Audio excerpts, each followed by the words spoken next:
guys! So in today's Sketchbook Sunday video, I'm working on a couple of different sketchbook pages, and both of them contain pictures of people, but I decided to try to push myself in the mediums that I was working with. So I hope you guys enjoy, and I will see you there. So going into today's Sketchbook Sunday video, I knew that the main thing I wanted to do was experiment, and I wanted to do this experimentation specifically with wet media.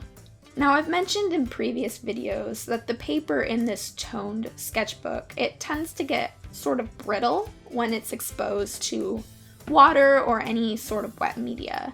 And because of that, I found myself avoiding wet media altogether. And the longer I went without using any sort of wet media, any sort of watercolor or ink wash, the more I realized that I actually really missed it. And I think this was helpful to a certain extent because it definitely gave me the opportunity to realize what I liked and what I disliked. And so I decided that I was just going to ignore the fact that the paper became sort of a weird texture when it was wet, and I was going to use wet media anyways. And I do think that this is where a lot of experimentation really thrives, because we come up with these ideas in our heads of how things are supposed to be, and then when we stick by that, then we never do anything interesting. So for the first page I'm working on here, I used water-soluble ink. And this is actually the Kiritake No. 8 brush pen that I mentioned in my August favorites video. And instead of activating this ink with clear water, I actually decided to try activating it with a light ink wash instead. And these two inks had two completely different tones, which was something I wasn't quite expecting. The brush pen had a cooler tone, and the ink wash had a warmer tone, and they blended together in a way that was very interesting.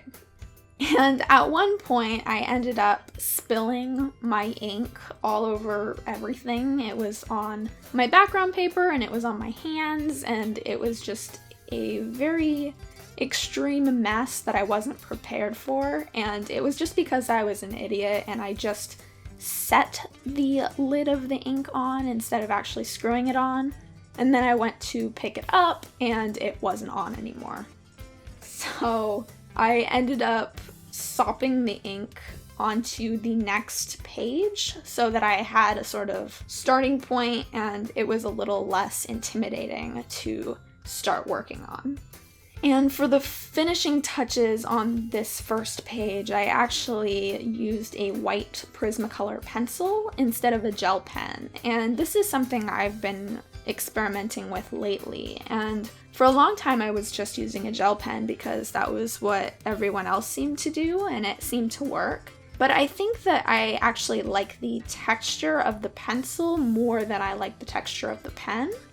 So maybe it depends on the piece, maybe it's just a matter of personal preference, but I really do like the look of the white pencil.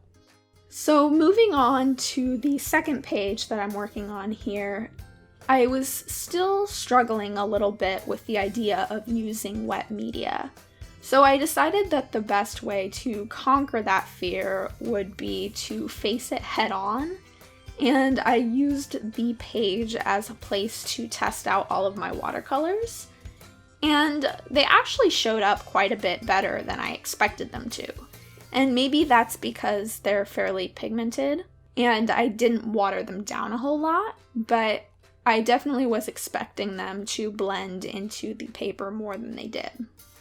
And that might be something else to experiment with. After that, I used a ballpoint pen to sketch out a face, and honestly, the ballpoint pen is what I like least about all of these pages, even though the thing I was most scared about was the wet media. And this is because the ballpoint pens really do not like this paper. It's too smooth to really properly grip the pen, and it sort of felt like it was sliding instead of actually writing. This was a little bit of a sad moment for me because with my last sketchbook, or my last couple of sketchbooks really, I've found myself really leaning towards ballpoint pens as my favorite ink. And so the fact that this sketchbook doesn't really like them that much is sort of discouraging. When it came to actually adding the color to this face, I wanted to do it in sort of unnatural colors. And I don't really know where that came from. I think it was just the combination of the way the face looked with the swatches that I had done.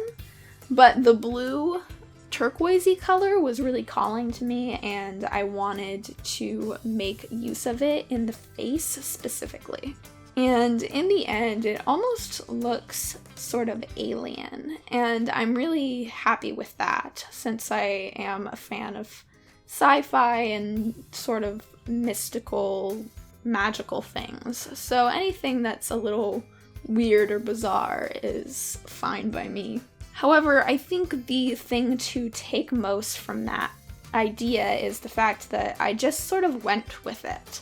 There was no real premeditation to painting the face blue. I just did it because some part of me wanted to, and it was a thought that crossed my mind for maybe half a second, and then I did it. And I really like the way it turned out. So specifically with sketchbooks, I think it's interesting to think about the idea of just going with the flow and not really worrying about where it takes you. And as a finishing touch on this page, I wanted to try using silver ink. And I've had this silver ink for a little while now and haven't really made use out of it in the way that I would like to. And so I wanted to see if it would even show up on this paper. And it actually does catch the light and show up fairly strongly, but when you're just looking at it head on, it's not really that bright or vibrant. So I would like to try doing multiple layers and see if that works. So as you can see, I'm trying to allow myself to let one experiment lead into the next without too much thinking, and that's very difficult for me, but going off of last week's Sketchbook Sunday video, a sketchbook doesn't have to be perfect, so there's not really a point in premeditating. So I hope you guys enjoyed this process and that you gained something from it. Thank you all for watching, and I will see you guys next time. Bye. Inaccurate is what I say after I speak without thinking. See, the problem is I can't hesitate too much, and I always hesitate. I pause a lot when I speak.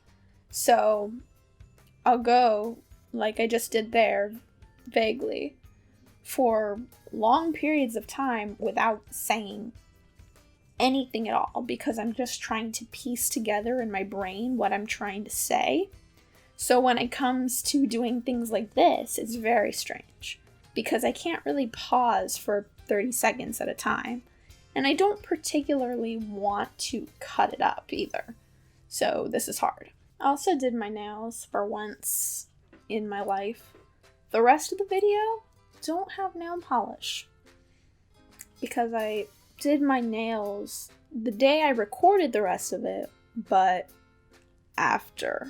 So there's a little bit of a disconnect.